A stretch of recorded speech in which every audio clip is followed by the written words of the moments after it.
2부의 첫 순서는 헌인릉이 되겠습니다. 1부에서는 저희가 이 강북을 중심으로 해서 한강 위쪽이죠. 동쪽과 서쪽에 있는 이식기의 릉에 대해서 말씀을 드렸고요. 지금부터는 강을 건너서 서초구 내곡동에 있는 헌인릉부터 시작을 하도록 하겠습니다. 헌인릉을 시작하기에 앞서서 조선에서 살던 사람들, 그 사람들은 이 사람의 삶과 죽음, 사후세계 이런 부분들을 어떻게 생각을 했나 하는 것들을 한번 알아보면 좋지 않을까 생각을 합니다. 사람이 태어난다고 하는 것은 하늘과 땅의 기운을 받아서 누구의 몸이냐면 부모의 몸을 빌려서 태어난다, 이렇게 파악을 했어요. 죽음이라고 하는 것은 마찬가지로 죽게 되면 내가 원래 있었던 하늘과 땅으로 다시 돌아간다, 자연으로 돌아간다, 이렇게 생각을 했습니다. 우리가 아마 그 혼비백산이라고 하는 그런 말 들어보셨죠? 지금은 이 혼비백산이 뭐 정신이 없을 때 쓰는 그런 단어지만 실제로 이 단어의 뜻을 보게 되면 혼이라고 하는 것은 비니까요, 날아가고, 백이라고 하는 것은 산이니까 흩어진다는 의미가 되겠죠. 혼은 날아가고 백은 흩어진다, 이런 의미입니다. 그래서 이 인간이라고 하는 것이 살아있을 때는 혼과 백이 함께 붙어있다, 이렇게 생각을 했어요. 그런데 죽음이라고 하는 것은 혼과 백이 분리가 돼서 혼은 하늘로 날아가고 백은 땅으로 간다 라고 하는 이러한 생각이 있었다는 거죠. 이것이 조선에서 생각했었던, 조선의 성리학을 했었던 사람들이 생각했었던 기본적인 생각입니다. 자, 그래서 왕이든지 아니면 일반 백성과 사대부들이 살아있을 때는 어디서 삽니까? 왕인 경우에는 궁궐에 사는 것이고, 그 다음에 일반 백성과 사대부는 뭐 그 규모는 다르지만 나름대로 그 집이 있었겠죠. 거기서 살게 되는 것이고, 죽으면 왕의 경우는 왕릉으로 가고, 그 다음에 그 일반 백성과 사대부들의 경우는 일반 묘로 가고, 뭐 그렇게 우리가 일반적으로 이해하고 있잖아요. 그런데 우리가 이쪽 죽어서는 이 한쪽으로만 가는 것이 아닙니다. 이 왕릉이라고 하는 곳과 일반 묘라고 하는 것은 이 백이 가는 곳이에요. 땅에 묻히는 거니까. 그 다음에 이 혼이 가는 곳은 또 다른 궁이 있습니다. 궁은 뭐 집궁자 아니고 또 다른 집이 있어요. 그 집을 우리가 이 왕은 그 집 이름을 종묘라고 하고요. 일반 사대부의 경우는 일반 사당이 있지 않습니까? 그런데 이렇게 신주라든지 위패를 모셔서 거기에 혼이 깃든다라고 생각을 했다는 거죠. 그래서 우리가 통상적으로 이 종묘제례라고 하는 것을 지낼 때에도 보게 되면, 종묘제례를 지낼 때에도 이 혼을 부르기 위해서 그 신주라고 하는 곳에 혼을 부르기 위해서 향불을 피우고요. 그 다음에 땅에 있는 백을 부르기 위해서는 이 관지라고 하는 통에다가 향기나는 술을 붓습니다. 그래서 이 혼과 백이 만나서 살아있을 때와 똑같은 모습으로 그분을 대하는 거죠. 그것이 바로 제례입니다. 그러한 사고를 갖고 있었다는 거, 요 부분을 이해를 하시면서 2부 순서를 진행하도록 하겠습니다. 이제 본격적으로 헌인릉에 대해서 말씀을 드리도록 하겠습니다. 헌인릉 중에서 우선 헌릉을 말씀을 드리겠는데요. 이 헌릉의 주인공은 3대 태종입니다. 우리가 이분을 철혈군주, 이러한 별명으로 부르기도 하죠. 그러나 이분으로 인해서 그 다음에 왕이었었던 세종이 그 선정을 베풀고, 그 다음에 이 조선에서 가장 현명한 현군으로서 기억될 수 있었던 것은 어찌 보면 이 아버지였었던 태종이 닦아놓은 그러한 기초가 있었기 때문에 가능한 것이라고 생각을 합니다. 이 헌릉에 먼저 들어온 것은 부인이었었던 원경왕후 민씨입니다. 장지도 미리 정해놓은 거죠. 그래서 이 태종이 죽고 나서 이제 이쪽에 들어오게 되는데요. 이 헌릉이 있는 지역에는 세종도 죽고 나서 들어왔었어요. 자기 아버지 옆에 묻히기를 원했기 때문에 지금 헌능이 있는 쪽에 그 오른쪽 서쪽에 자락에 있었는데 문종, 단종, 그 다음에 의경세자 이런 사람들이 그 좋지 않은 그런 결과를 가졌기 때문에 예종 때에 세조 때 천장을 하려고 그러다가 예종 때에 이 능을 옮겨서 여주로 가게 되면서 지금은 남아있질 않습니다. 그 후에는 우리 저 서삼릉에서 말씀드렸었던 장경왕후 윤씨, 중종의 계비라고 그랬죠. 그분의 그 능이 이 대모산자라고 돌았었는데 역시 여기도 10여 년 만에 지금의 그 서삼릉 지역으로 이전을 하면서 지금 남아있는 것은 440년 후에 들어오는 순조와 순원왕후 김씨의 능인 인능, 이래서 두 개의 능이 남아 있습니다.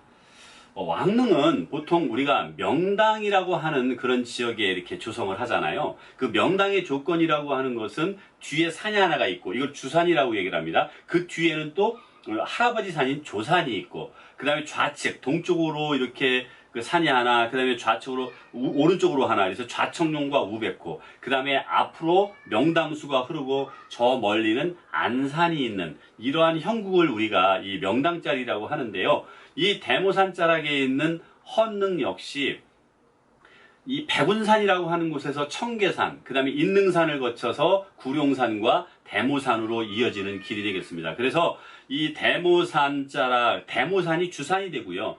조산이 되는 것이 바로 인능산이 됩니다. 그래서 이런 명당에 조성을 했다라는 것을 알 수가 있고요. 또 헌능의 특징 중에 하나는 뭐냐면은 성물이 다른 왕릉에 비해서 2배가 된다는 겁니다. 그래서 우리가 문인석 같은 경우도 양쪽에 하나씩 있는 것이 통례인데 이런 것들도 이 2개씩 이렇게 있는 것이 지금 이 헌능의 특징이라고 말씀을 드릴 수가 있겠습니다.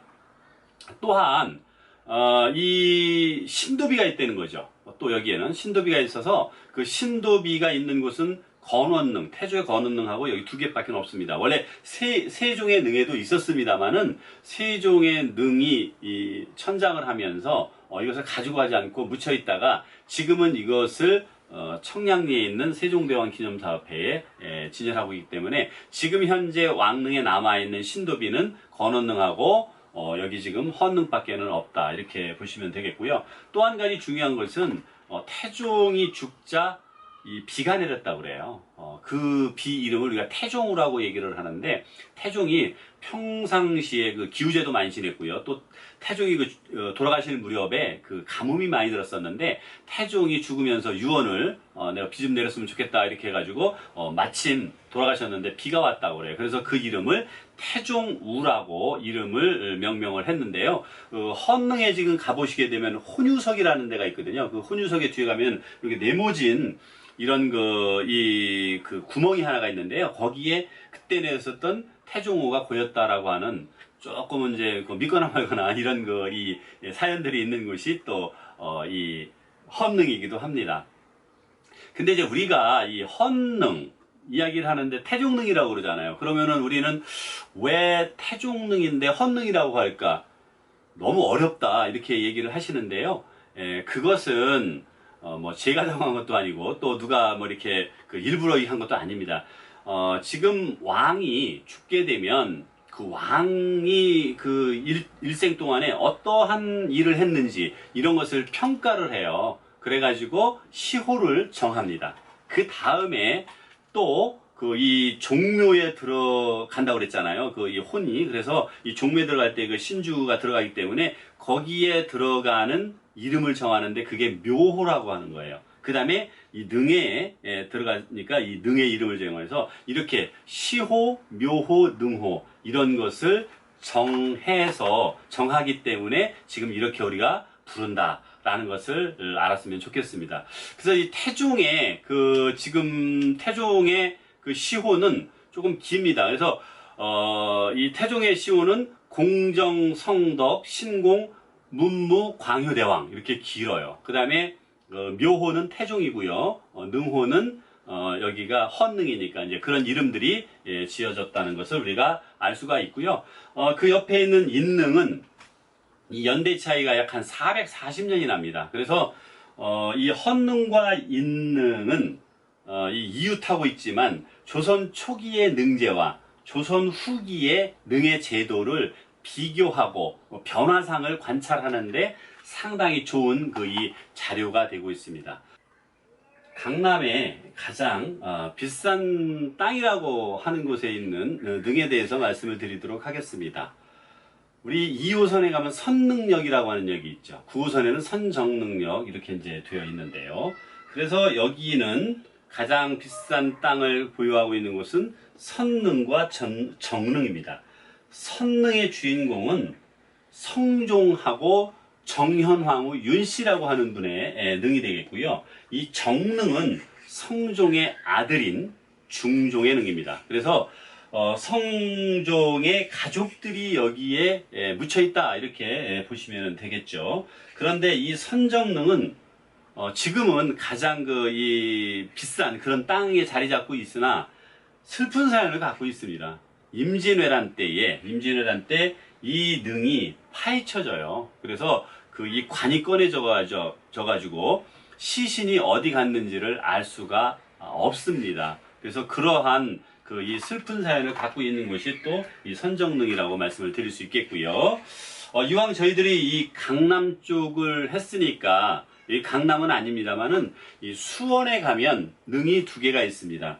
여기는 비운의 세자였었던 사도세자, 그 다음에 그 아들이었었던 정조가 묻혀있는 능이 되겠습니다. 융건능이라고 이야기를 하는데요. 이 사도세자는 세자로 죽었기 때문에 능이라고 부르지를 못했고요. 정조 때에도 능이라는 명칭을 쓰지를 못했어요. 그런데 1899년에 이 대한제국이 수립이 되면서 이 사도세자를 이렇게 추존을 합니다. 추존을 해서 장조라고 하는 이름을 가지면서 그때의 융능이라고 하는 그런 또 이 능호를 갖게 됩니다.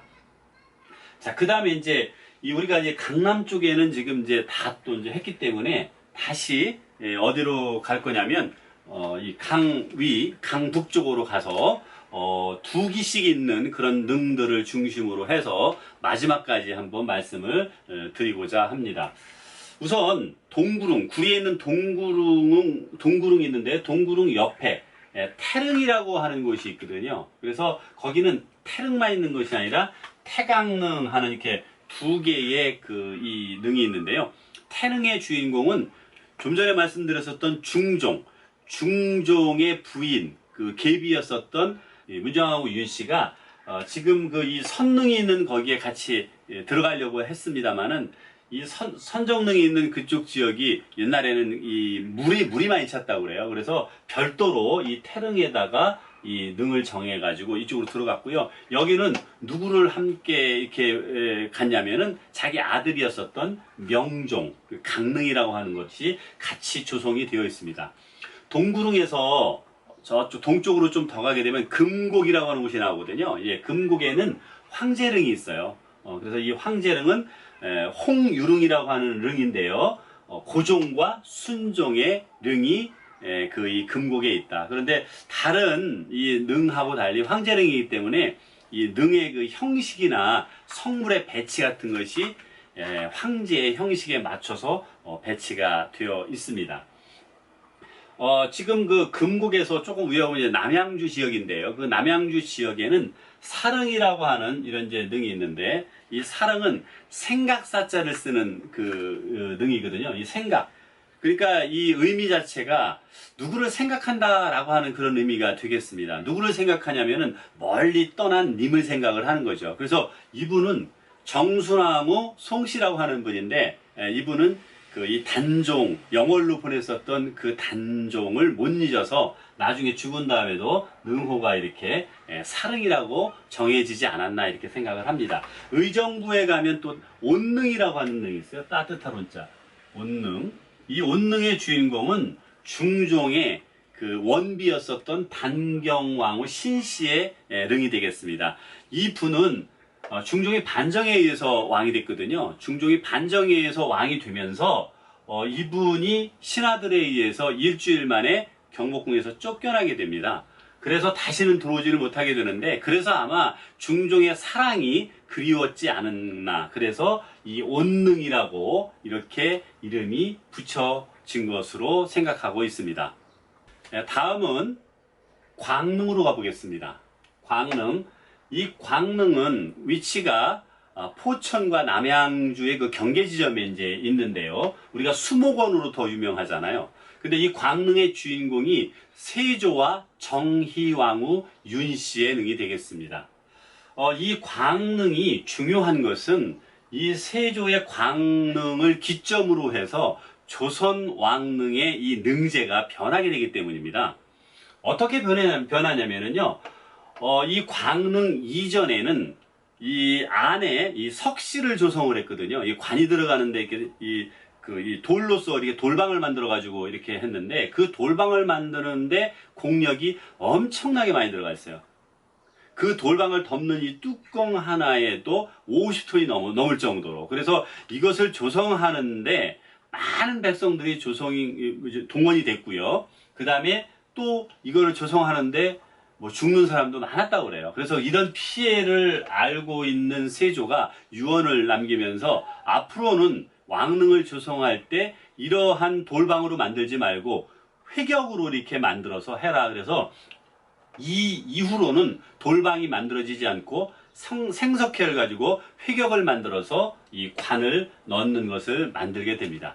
또한 능을 조성을 할 때 이 병풍석이라고 해서 둘레를 이렇게 두르는 이 돌들이 있거든요. 거기에 또 조각들을 많이 하게 되는데 그것도 없애라. 그래서 이 세조의 광릉 이후로는 이 병풍석을 없애고 이 난간석이라고 하는 이렇게 두르는 이 난간석만 존재를 하게 되는, 그래서 이 세조로 인해서 이 백성들의 수고를 많이 감해준 그런 중요한 능이기 때문에 제가 이렇게 소개를 드렸습니다. 또한 이 광릉이라고 하는 곳이 이 조선왕릉이 이게 봉분 하나에 두 개 이렇게 관이 들어가는 그런 것을 우리가 이제 합장릉이라고 하고요. 쌍봉이 되어 있는 능이 있고요. 그 다음에 또 세 개 봉이 이렇게 되어 있어가지고 들어가는 거죠. 삼연능. 그 다음에 이 아래 위로 되어 있는 동원 상하봉능이 있는데, 이 능은 같은 이렇게 뜰을 쓰면서 이 줄기가 다른 동원 이강능, 마치 이 드론에서 보면 이게 하트 모양으로 되어 있는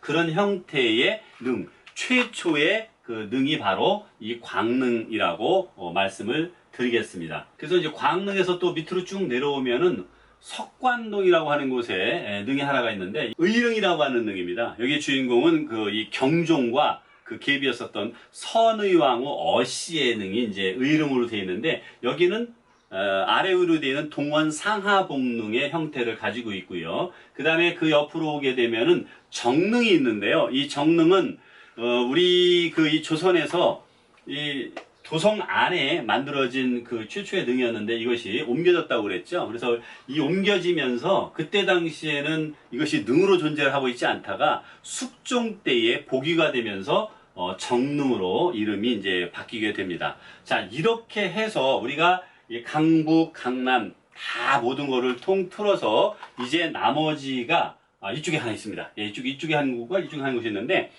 이 파주에 가면은 장릉이라고 하는 능이 있고요. 그 다음에 김포에 가면 똑같은 장릉이라고 하는 곳이 있습니다. 파주의 장릉은 이렇게 긴 장자를 쓰는 장릉이고요. 그 다음에 이 김포의 장릉은 이렇게 장자, 문장장자, 빛날장자라고 하는 이런 장자를 쓰는 장릉입니다. 근데 우리가 발음이 똑같으니까 이 둘은 부자관계예요. 그래서 이 위에 있는 긴 장자를, 파주에 있는 장릉은 인조의 릉이고요.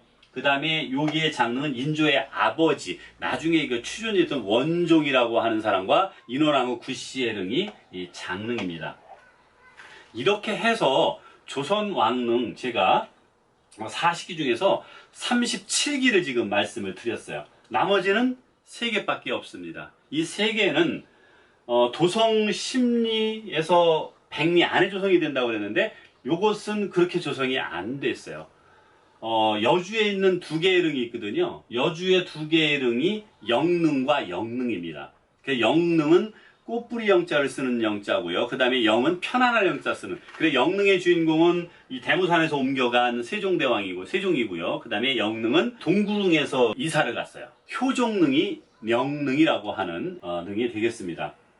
자, 그 다음에 이제 마지막으로 하나 남은 것은 저 멀리 영월에 있는 장릉입니다. 영월에 장릉하면 우리 그 단종이 생각나시죠? 그래서 단종이 노상군으로 강봉이 되고 나서 거기에 만들어진 능이고요. 이 능도 세조 당시에는 능으로서 존재하지를 않았죠. 이것도 숙종 때에 다시 그때 복위가 되면서 단종의 장능으로 만들어져서 거기에서 죽었기 때문에 그 서울 근교로 오지를 못하고 그 자리에 장사를 지내서 능으로 존재하게 되었습니다. 이상과 같이 이 조선 왕릉이 이 40기에 대해서 제가 이 관계를 말씀을 드렸습니다.